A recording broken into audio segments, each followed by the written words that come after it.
जय श्री राधे गोविंद। हमारी किशोरी जी हम सब पर अपनी कृपा बनाए रखे। आज हम इस वीडियो में ज्येष्ठ मास महात्म्य अध्याय 25 सुनेंगे। इससे पिछले वीडियो में हमने अध्याय 24 सुना था। अगर आपने वो अध्याय नहीं सुना तो उसे भी जरूर सुने।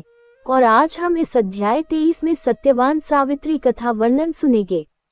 तो सबसे पहले हम सर्वप्रथम भगवान श्री गणपति जी, अपने इष्ट देव और अपने श्री सद्गुरुदेव भगवान के श्री चरणों में वंदन करते हैं और आज का अध्याय शुरू करते हैं।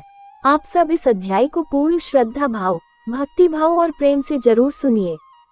स्कंद जी बोले कि हे ऋषियों, नारद जी के चले जाने पर सब वृद्ध, द्विज, ऋत्विज पुरोहित वर्ग को बुलाकर पुण्यतिथि में राजा अश्वपति ने राजा दयुमत्सेन के आश्रम में जाने के लिए यात्रा की। हे नृप, राजा अश्वपति ने राजा द्युमत्सेन के आश्रम मेधान्य में जौ का शाल वृक्ष के सहारे बैठे हुए महात्मा द्युमत्सेन को देखा।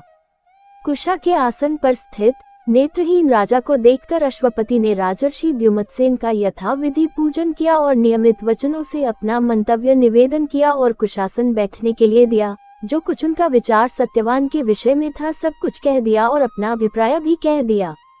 इसके पश्चात कहने लगे कि राजर्षि, मेरी शोभना कन्या सावित्री नाम की है। हे धर्मज्ञ, आप उसको अपनी पुत्रवधू के रूप में ग्रहण करें।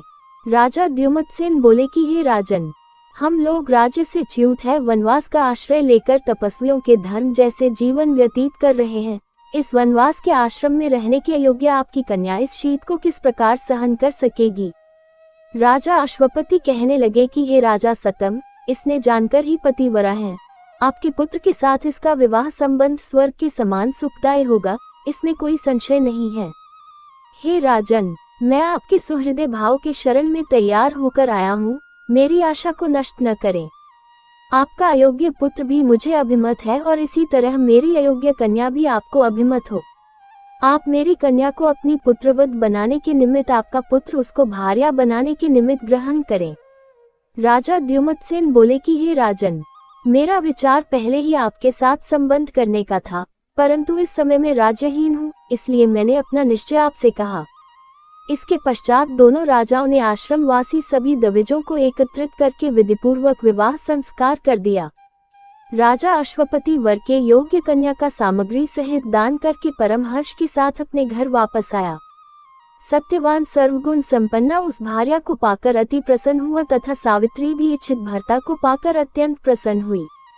अपने पिता के चले जाने पर संपूर्ण आभूषणों को उतारकर वल्कल के आभूषण और काशाय के वस्त्रों को धारण कर लिया।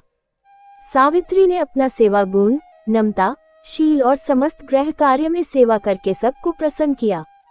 इसी प्रकार उस आश्रम में सदैव निवास करने वाले सत्पुरुषों को प्रसन्न करती रही। राजर्षि सत्यवान भी ऐसी पतिव्रता स्त्री को पाकर अत्यंत प्रसन्न हुआ, परंतु सावित्री के मन में शयन, गमन आदि सभी समय में दिन रात देव ऋषि नारद की बात बनी रहती थी, परंतु वे दोनों ही उस वन के एक भाग में इंद्राणी के सहित इंद्र के समान आनंद करते थे। इस प्रकार कुछ समय बीत गया। इति श्री ज्येष्ठ मास महात्म्य सत्यवान सावित्री कथा वर्णन 25वां अध्याय संपूर्ण।